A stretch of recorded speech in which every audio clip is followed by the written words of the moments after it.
Bihar board या अन्य हिंदी बोर्डों के कक्षा 12वीं के दिगंत भाग 2 का पाठ 6, एक लेख और एक पत्र क्रांतिकारी भगत सिंह द्वारा रचित एक बेहद प्रेरणादायक पाठ है। इस पाठ में दो मुख्य भाग हैं। पहला एक लेख विद्यार्थी और राजनीति और दूसरा एक पत्र सुखदेव के नाम पत्र। यहाँ इस पूरे पाठ का विस्तृत और सरल सारांश दिया गया है। 1. एक लेख विद्यार्थी और राजनीति। इस लेख में भगत सिंह ने विद्यार्थियों की भूमिका और राजनीति के बीच के संबंध को रेखांकित किया है। उस समय कुछ लोगों और संस्थाओं का मानना था कि छात्रों को राजनीति से दूर रहना चाहिए और केवल अपनी पढ़ाई पर ध्यान देना चाहिए। भगत सिंह इस विचार का कड़ा विरोध करते हैं। राजनीति में छात्रों की आवश्यकता। भगत सिंह का मानना है कि विद्यार्थी देश के भविष्य के कर्णधार होते हैं। यदि वे देश की राजनीतिक और सामाजिक परिस्थितियों से बेखबर रहेंगे, तो बड़े होकर देश को सही दिशा कैसे देंगे। व्यवहारिक शिक्षा बनाम केवल किताबी ज्ञान। वे कहते हैं कि केवल डिग्री हासिल कर लेना शिक्षा नहीं है। असली शिक्षा वह है जो देश की समस्याओं को समझने और उन्हें सुलझाने की क्षमता दे। क्रांति में योगदान। वे उदाहरण देते हैं कि दुनिया के बड़े बड़े आंदोलनों जैसे रूस, जर्मनी और इंग्लैंड में वहां के छात्रों ने बढ़ चढ़कर हिस्सा लिया था। इसलिए भारतीय छात्रों को भी केवल क्लर्क या सरकारी कर्मचारी बनने के लिए नहीं पढ़ना चाहिए, बल्कि देश की आजादी और पुनर्निर्माण के लिए राजनीति में भाग लेना चाहिए।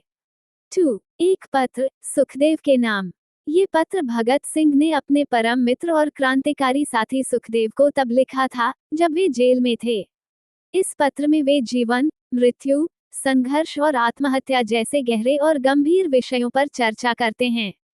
विषय की पृष्ठभूमि। एक समय सुखदेव का मानना था कि कष्ट झेलने से बेहतर है कि इंसान आत्महत्या कर ले या संघर्ष छोड़ दे, विशेषकर जब आंदोलन धीमा पड़ गया हो। लेकिन जेल के अनुभवों ने सुखदेव के विचार बदल दिए थे, जबकि भगत सिंह के विचार भी समय के साथ और परिपक्व हो गए थे। आत्महत्या की निंदा। भगत सिंह आत्महत्या को एक कायरतापूर्ण कार्य बताते हैं। उनका कहना है कि किसी भी परिस्थिति में जीवन से भागना सही नहीं है। कष्टों को सहना और उनके खिलाफ लड़ना ही असली वीरता है।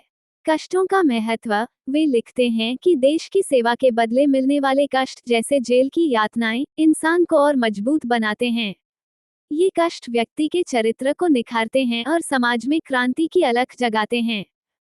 फांसी और देश सेवा। भगत सिंह का मानना था कि जब देश का आंदोलन अपने चरम पर हो, तो क्रांतिकारियों को दी जाने वाली फांसी देश के लिए सबसे बड़ा वरदान साबित होती है।